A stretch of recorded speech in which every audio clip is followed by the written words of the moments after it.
ફેબ્રુઆરી મહિનો હજુ અડધો જ વીત્યો છે ત્યાં જ ઉનાળાએ પોતાનો અસલી મિજાજ બતાવવાનું શરૂ કરી દીધું છે।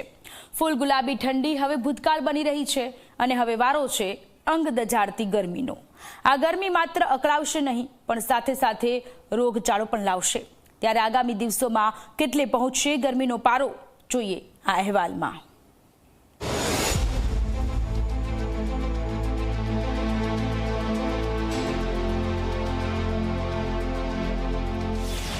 આકરી ગરમી માટે રહેજો તૈયાર। હવે લાલ ઘૂમ થશે સૂર્યદેવ। 41 ડિગ્રીએ જશે તાપમાનનો પારો।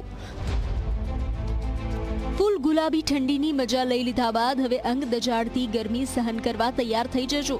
હજુ તો અડધો ફેબ્રુઆરી પૂરો થયો છે ત્યાં તાપમાનનો પારો છે કે 41 ડિગ્રીએ પહોંચી જવાનો છે। આ અમે નહીં, આ આગાહી કરી છે હવામાન નિષ્ણાંત અંબાલાલ પટેલે। અંબાલાલ પટેલનો દાવો છે કે હવે આકરો તાપ પડવાનું શરૂ થશે। ફેબ્રુઆરીના અંતમાં કાળઝાળ ગરમી પડશે।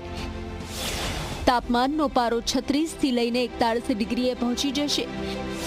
એટલું જ નહીં, માર્ચ અને એપ્રિલમાં પણ આકરી ગરમી અંગ દજાડશે।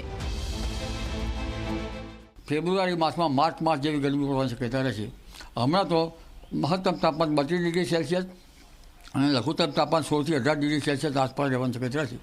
પરંતુ તારીખ 23 ફેબ્રુઆરીથી મહત્તમ તાપમાન લગભગ મધ્ય ગુજરાતના ભાગોમાં 17 થી 40 ડિગ્રી સેલ્સિયસ જેવું થવાની શક્યતા રહે। ઉત્તર ગુજરાતના ભાગોમાં પણ ગરમી વધી શકે અને સૌરાષ્ટ્રના દરિયા કિનારાના ભાગોમાં પણ મહત્તમ તાપમાન 28 થી 30 ડિગ્રી જેવું થવાની શક્યતા રહે। માત્ર અંબાલાલ પટેલ જ નહીં, ગુજરાતના હવામાન વિભાગે પણ તાપમાન વધવાની આગાહી કરી છે।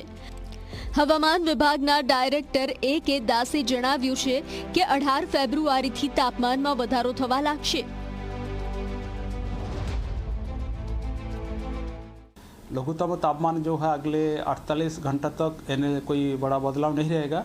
उसके आगे 3 दिन धीरे धीरे टेम्परेचर 2 से 3 डिग्री सेंटीग्रेड बढ़ने का पूर्वानुमान दिया गया है।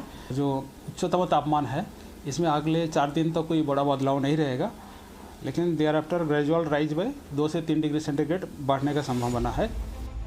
હવે જ્યારે તાપમાનનો પારો 41 ડિગ્રીને પાર જવાની તૈયારીમાં છે ત્યારે આપણે પણ સાવધાની રાખવી પડશે, જેમાં લૂ અને ડિહાઇડ્રેશનથી બચવા માટે દિવસ દરમિયાન પુષ્કળ પાણી પીવાનું રાખજો। લીંબુ શરબત, નાળિયેર પાણી, છાશ અથવા ORS લઈ શકાય। ઉનાળામાં હળવો અને તાજો ખોરાક લો। મસાલેદાર કે તળેલો ખોરાક લેવાનું ટાળજો। ઘરની બહાર નીકળતા હળવા રંગના અને સુતરાઉ કપડાં પહેરવા। માથું ઢાંકવા માટે ટોપી, ચશ્મા કે રૂમાલનો ઉપયોગ કરજો। બપોરે 12 થી 4ના સમયમાં બને તો બહાર નીકળવાનું ટાળજો। બાળકો, વૃદ્ધો અને સગર્ભા બહેનોએ ખાસ ધ્યાન રાખવું। ચક્કર કે ઉબકા આવે તો તાત્કાલિક ડોક્ટરનો સંપર્ક કરજો। હાલ ઋતુ એવી છે કે જેમ જેમ તાપમાનનો પારો વધશે તેમ તેમ રોગચાળો પર મકરશે। હાલની મિશ્ર ઋતુમાં વાયરલ ઇન્ફેક્શનમાં શરદી, ઉધરસ, ગળામાં દુખાવો અને તાવની સમસ્યા થશે। સાથે જ ગરમી વધતા લોકો ગમે ત્યાંનું પાણી કે બરફનો ઉપયોગ કરશે એટલે ટાઇફોઇડ, કોલેરા અને કમળાના કેસ પણ વધશે। વધુ પડતા પરસેવા અને તડકાના કારણે ચામડીના રોગ પણ જોવા મળશે। ગરમીમાં ખોરાક બગડી જતા હોવાથી પેટ સંબંધિત રોગની સાથે ઝાડા ઉલટીના કેસમાં પણ વધારો જોવા મળશે। ત્યારે હાલની બદલાતી ઋતુમાં બહારનું ખાવાનું ટાળજો અને પૂરતો આરામ લેજો, કેમ કે નાનકડી બેદરકારી પણ તમને હોસ્પિટલના ખાટલામાં પહોંચાડી દેશે। Bureau report, Zee media.